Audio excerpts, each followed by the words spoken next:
बड़ी खबर के साथ महाराष्ट्र से दिल दहला देने वाली खबर सामने आ रही है। महाराष्ट्र के लोनावला में बड़ा हादसा हो गया। एक ही परिवार के 5 लोग भूशी डैम में बह गए। 3 लोगों की मौत हो गई है, 2 की तलाश अब भी जारी है। जानकारी आ रही है कि छुट्टियां मनाने लोनावला गया हुआ था पूरा परिवार और डैम में अचानक से फ्लैश फ्लड आ गया। पानी की तेज धाराओं में पूरा परिवार फंस गया और इसके बाद ये दर्दनाक हादसा हो गया। तो महाराष्ट्र के लोनावला का ये पूरा मामला, जहां पर छुट्टियां मनाने गया परिवार हादसे का शिकार हो गया।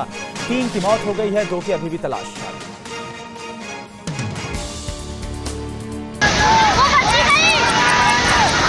सैलाब का ये जानलेवा कहर मुंबई से सटे लोनावाला में एक परिवार पर आफत बनकर टूटा।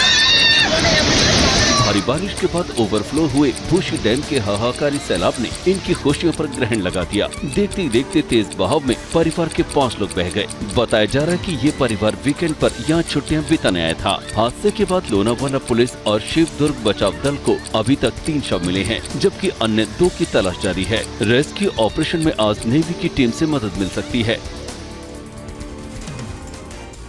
तो पुणे में भूशी डैम में हुए हादसे से पहले घोर लापरवाही की तस्वीरें भी सामने आई। प्रशासन की चेतावनी के बावजूद जान जोखिम में डालकर लोग यहां पर मौज मस्ती करते हुए नजर आए। लोनावाला में एक ही परिवार के 5 लोगों के सैलाब में बहने से कुछ घंटे पहले की तस्वीरें हैं। लगातार बारिश के बीच ऐसी लापरवाही की तस्वीरें तब सामने आई जब प्रशासन ने भूशी डैम के ओवरफ्लो होने और हादसे को लेकर आगाह किया था। छुट्टियों पर बारिश का लुत्फ उठाने के लिए न सिर्फ यहाँ भारी भीड़ इकट्ठा हुई, बल्कि घंटों जान जोखिम में डालकर मौज मस्ती की गई। हैरानी की बात यह भी है कि आखिर पुलिस ने इन्हें रोका क्यों नहीं।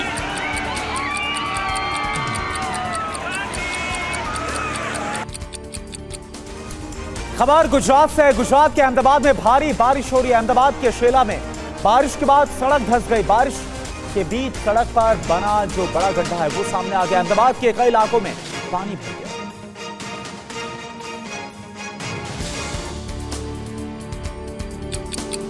गुजरात में बारिश ने कहर मचा रखा है। मूसलाधार प्रहार से ये हाल अहमदाबाद का हुआ।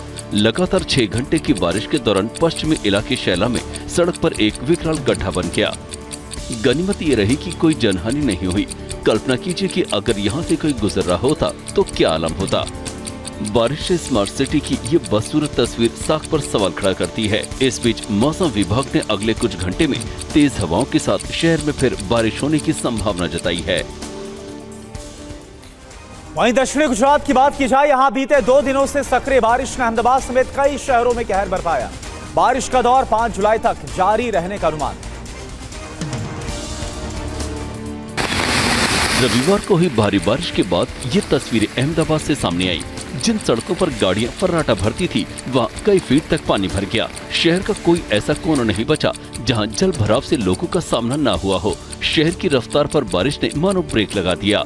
महिसाणा में भी बारिश से लोगों का हाल बेहाल है। रविवार को यहाँ 102 मिलीमीटर बारिश दर्ज की गई। हाईवे पर जल भराव से लोग दिन भर जूझते रहे।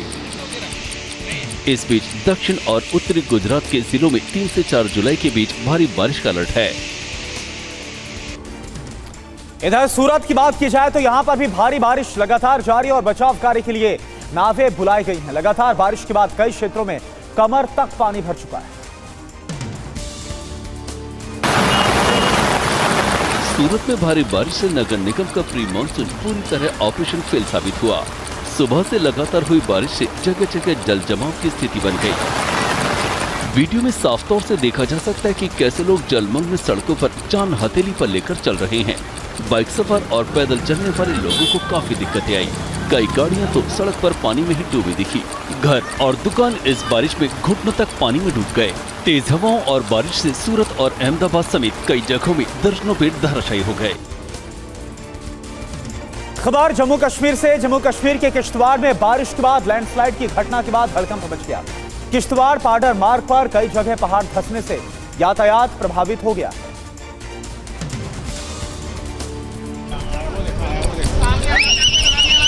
किश्तवाड़ में नागसैनी पत्थर नेकी के पास भूस्खलन की घटना बारिश के बंद होने के कुछ घंटों के बाद सामने आई।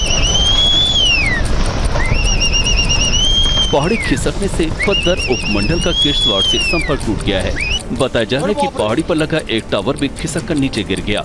गनीमत की इस वक्त सड़क पर वाहनों की आवाजाही ना के बराबर थी। बीआरओ की टीम भी इस हादसे की चपेट में आने से बची, क्योंकि जब पहाड़ी खिसकी बीआरओ की टीम पास में ही सड़क की मरम्मत में जुटी थी। फिलहाल किश्तवाड़ पाडर मार्ग पर आवाजाही शुरू करने के लिए मलबा हटाने का काम जारी है। देश भर में जारी बारिश के बीच उत्तराखंड में केदारनाथ मंदिर के पास एवलांच आ गया। हालांकि इस घटना में किसी के हताहत होने की खबर नहीं। केदारनाथ धाम के पास रविवार को हुए हिमस्खलन का ये खौफनाक वीडियो सोशल मीडिया पर वायरल हो रहा है। जिला आपदा प्रबंधन के मुताबिक केदारनाथ मंदिर से कुछ किलोमीटर दूर चोराबाड़ी के ऊपर से ग्लेशियर का एक बड़ा हिस्सा टूटकर गहरी खाई में समा गया। घटना के बाद से इलाके में दहशत का माहौल है। ग्लेशियर से गांधी सरोवर के पास के क्षेत्रों में बर्फ का सैलाब आ गया, लेकिन कोई भारी क्षति नहीं हुई। केदारनाथ धाम के आसपास मौसम तेजी से बदल रहा है। यूपी के मथुरा में रविवार को बड़ा हादसा हो गया। पानी की टंकी भरभरा कर गिर गई और उसकी चपेट में आने से 2 लोगों की मौत हो गई, जबकि कई लोग घायल हो गए। मथुरा की आवासीय कॉलोनी में पानी की टंकी के ढह जाने से कई मकान चपेट में आ गए। राहत और बचाव के लिए सेना बुलाई गई है। सबसे पहले हम यहाँ पे रास्ता बना रहे हैं और ये जो दीवार आप देख रहे हैं इसको जो है तोड़ने की कोशिश कर रहे हैं, ताकि और भी जो आसपास में मकान है उसमें किसी किस्म की जो है क्षति या नुकसान न पहुँचे। हादसे के बाद कंस्ट्रक्शन यूनिट के खिलाफ केस दर्ज किया गया है। अभी तक जो वहाँ पे रेस्क्यू ऑपरेशन हुआ उसके दौरान 2 लोगों को यहाँ पे हॉस्पिटल लाती हुई उनकी डेथ हो गई, 2 लोगों की मृत्यु हुई है। इसके अलावा 13 लोग घायल हैं जिनका इलाज चल रहा है। असम और पश्चिम बंगाल में लगातार बारिश के बाद कई इलाकों में बाढ़ का खतरा है। मौसम विभाग ने अभी और बारिश का अलर्ट जारी किया।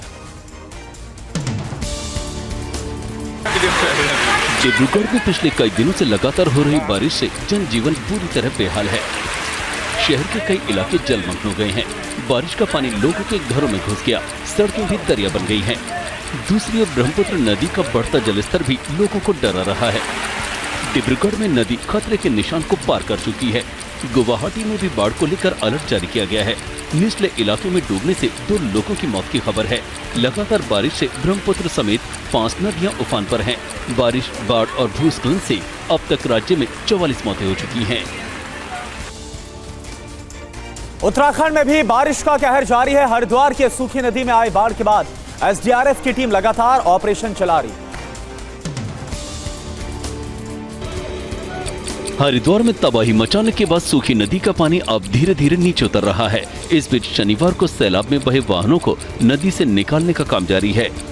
एसडीआरएफ की टीम अब तक नदी से 2 दर्जन से ज्यादा वाहनों को निकाल चुकी है। प्रशासन के मुताबिक नदी में बाढ़ आने से शहर की पेयजल लाइनें भी क्षतिग्रस्त हुई हैं। खड़खड़ी और भूतलवाला के कई इलाकों में पेयजल की समस्या खड़ी हो गई है। शनिवार को बारिश के कारण नदी ने ऐसा रौद्र रूप लिया कि हर तरफ तबाही मच गई। नुकसान का आकलन जारी है। बारिश और बाढ़ से करार है दक्षिणी पश्चिमी चीन का रुख करते हैं, जहां पर कुदरत का कहर जीवन पर भारी पड़ रहा है। बाढ़ में फंसे लोगों का रेस्क्यू लगातार जारी। चीन में भारी बारिश के बाद कई प्रांतों में सैलाब आ गया है। इस विनाशकारी बाढ़ में कई घर डूब गए हैं, सड़कें दरिया बन गई हैं। बिजली काटने से कई शहरी इलाके अंधेरे में डूब गए हैं। यूपिंग काउंटी में 5 लोगों का परिवार बाढ़ से घिरे गांव के घर में फंस गया। बचाव कर्मियों ने घंटों की मशक्कत के बाद रस्सी के सहारे लोगों को बाहर निकाला। गोइझोंग प्रांत में बचाव कर्मियों ने बाढ़ में फंसे बुजुर्गों को पीठ पर लादकर बाहर निकाला। सीसीटीवी की रिपोर्ट के मुताबिक 6000 से अधिक लोगों को दूसरे सुरक्षित ठिकानों पर पहुंचाया गया है। दक्षिणी स्विट्जरलैंड और उत्तरी इटली में तूफान और बारिश ने भारी तबाही मचाई है। बाढ़ से यहां पर 4 लोगों की मौत, जबकि सैकड़ों के लापता होने की सूचना। स्विट्जरलैंड और उत्तरी इटली में तूफान के बाद आई बाढ़ और भूस्खलन के कारण कई मार्ग बाधित हो गए हैं। भूस्खलन और बारिश के कारण आए मलबे ने लोगों की मुश्किलें बढ़ा दी हैं। तस्वीरों में देख सकते हैं कि होटल, रेस्तरां और दुकानों के सामने कीचड़ और मलबा आ गया है। स्थानीय लोग और नागरिक सुरक्षा सदस्य मलबा हटाने में जुटे हैं। बाढ़ प्रभावित इलाकों में बचाव अभियान के लिए हेलीकॉप्टर की सेवा ली जा रही है। साथ ही बाढ़ और भूस्खलन के कारण फंसे लोगों को निकालने के लिए 80 बचाव अभियान चलाए जा रहे हैं। तूफान, बारिश और बाढ़ से उत्तरी इटली के कई इलाकों में हाहाकार मचा है। एमिलिया रोमाग्ना रीजन में स्थानीय प्रशासन और सेना का रेस्क्यू ऑपरेशन लगातार जारी। सैलाब के बीच फंसी एसयूवी। बाढ़ के कहर का ये एरियल फुटेज उत्तरी इटली से तब सामने आया जब सैलाब के बीच फंसे एक परिवार को बचाने की मुहिम शुरू हुई। मोंटानारो और सैन बेनिग्रो कैनावस के बीच नदी में अचानक बाढ़ आने से एसयूवी मझधार में फंस गई थी। बचाव दल ने फौरन एक्शन लिया और कार में फंसे 2 लोगों के साथ एक 3 महीने की बच्ची को बचा लिया गया। उत्तरी एमिलिया रोमाग्ना रीजन में सैलाब से तबाही की ये तस्वीरें रविवार को सामने आई थी। यहाँ बाढ़ से हजारों लोग प्रभावित हुए हैं। लोकसभा में आज शुरू होगी राष्ट्रपति के भाषण पर चर्चा। कल प्रधानमंत्री मोदी लोकसभा में चर्चा पर जवाब देंगे। संसद में आज विपक्ष के हंगामे के पूरे आसार है। नीट समेत कई मुद्दों पर विपक्ष हमलावर है।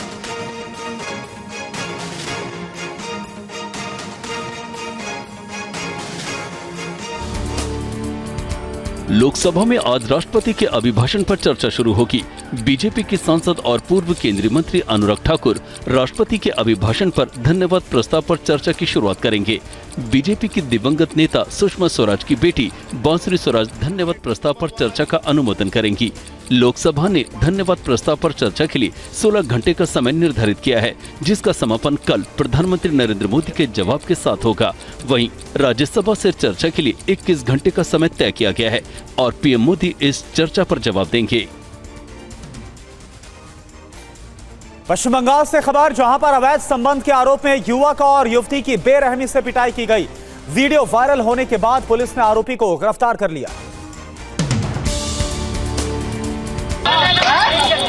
उत्तर दिनाजपुर जिले के बीच सड़क पर युवती की सरेआम पिटाई की गई।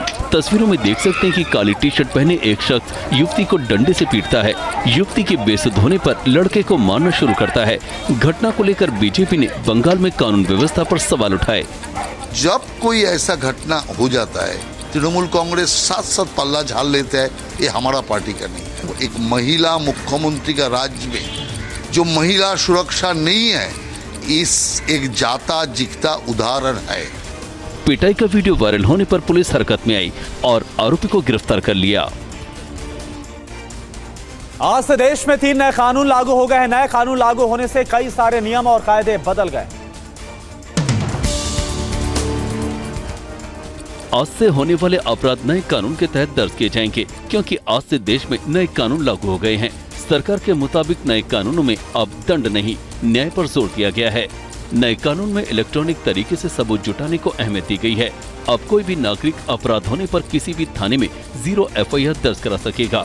FIR दर्ज होने के 90 दिनों के अंदर आरोप पत्र दायर करना जरूरी होगा और चार्जशीट दाखिल होने के बाद 60 दिन के अंदर कोर्ट को आरोप तय करने होंगे।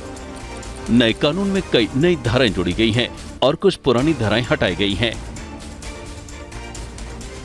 नए कानून को लेकर थानों में पोस्टर और बैनर लगाए गए हैं। साथ ही पुलिस अधिकारी और कर्मचारी नए कानून की जानकारी भी दे रहे हैं। आज से देश में लागू किए गए कानूनों की जानकारी लोगों को देने की कवायद शुरू हो गई है। लोगों को जागरूक करने के लिए थानों के बाहर पोस्टर और बैनर लगाए गए हैं। इसमें महिला सुरक्षा, बाल सुरक्षा, तकनीक को बढ़ावा, पारदर्शिता और जवाबदेही, न्याय प्रक्रिया सरल बनाने की जानकारी दी गई है। साथ ही दिल्ली पुलिस कर्मियों को भी ट्रेनिंग दी जा रही है। आज के डेट में 32 डिफरेंट जगहों पे ट्रेनिंग हो रही है और इसके माध्यम से आज तक जो 80,000 की वर्कफोर्स है उसमें 40,000 की ट्रेनिंग हो गई है और रेस्ट जो 40,000 है उनकी ट्रेनिंग जल्द से जल्द कंप्लीट कर रही है। बारामूला पुलिस को वाहन चेकिंग के दौरान बड़ी कामयाबी हाथ लगी है। पुलिस ने आतंकी के सहयोगी को गिरफ्तार करते हुए हथियार और विस्फोटक को बरामद किया।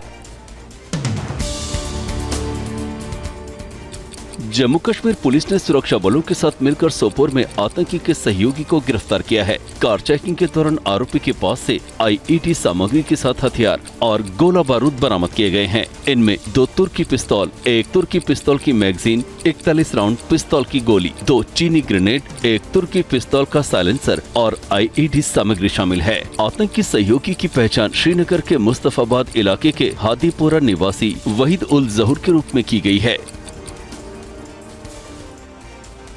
बिहार के मुजफ्फरपुर में बिजली विभाग का एक अजीबोगरीब मामला सामने आया। विभाग ने एक मजदूर को पंखे और बल्ब का बिजली बिल 31 लाख रुपए थमा दिया।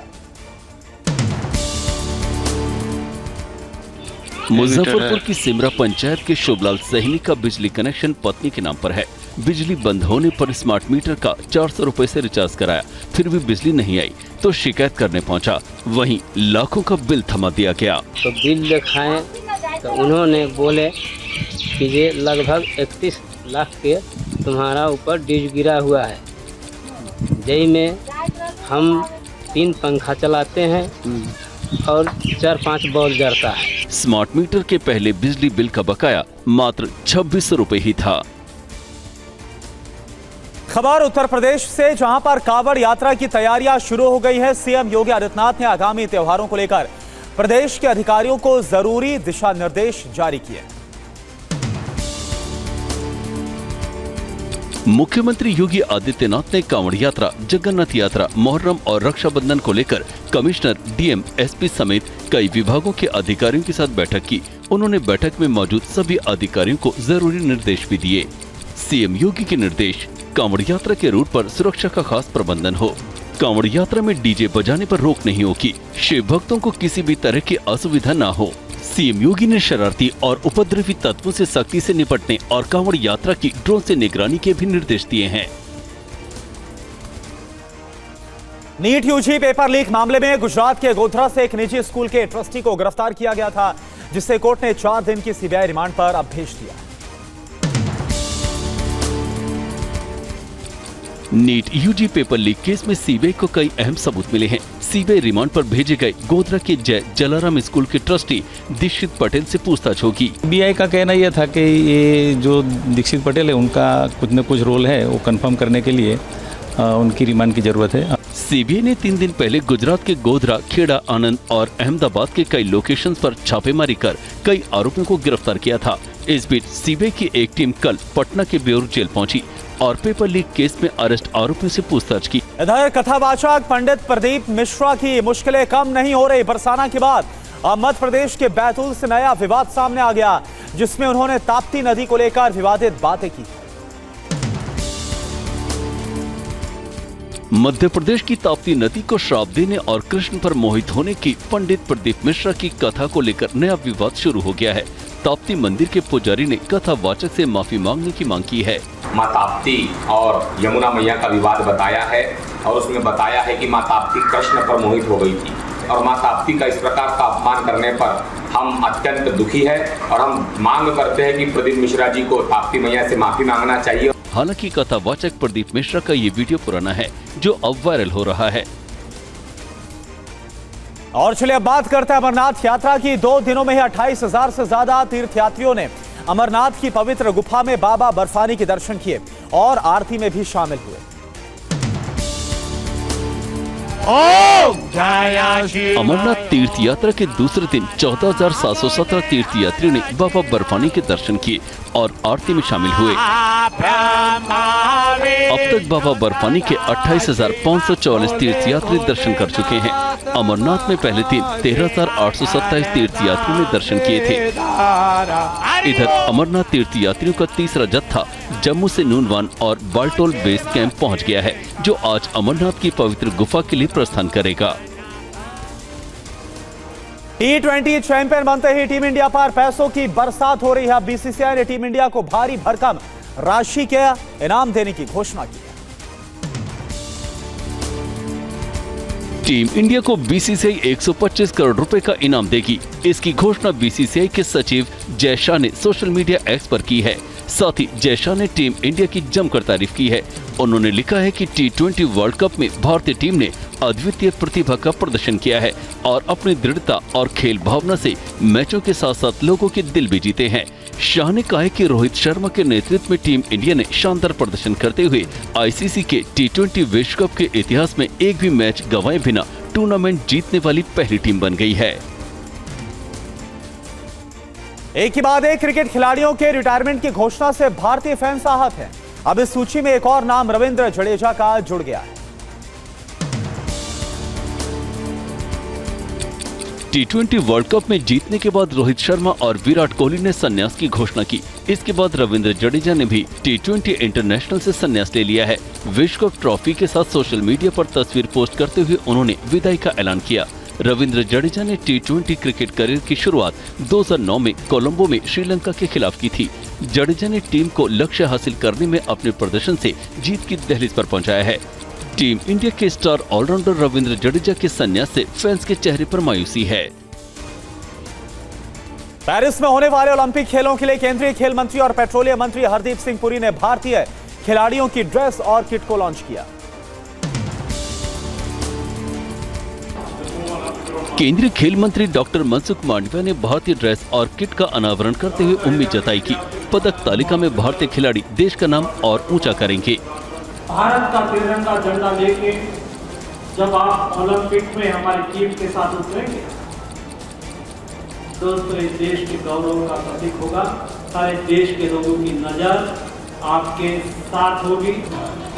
इस मौके पर भारतीय ओलंपिक संघ के अध्यक्ष पीटी उषा और पेरिस ओलंपिक खेलों में भाग लेने वाले प्रतिभागी सहित खेल संघों के पदाधिकारी मौजूद थे।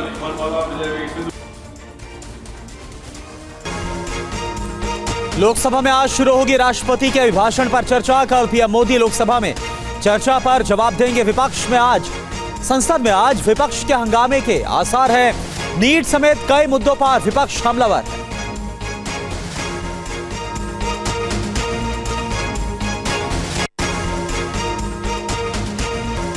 आज से एमपी विधानसभा का मानसून सत्र 19 जुलाई तक विधानसभा का मानसून सत्र चलेगा।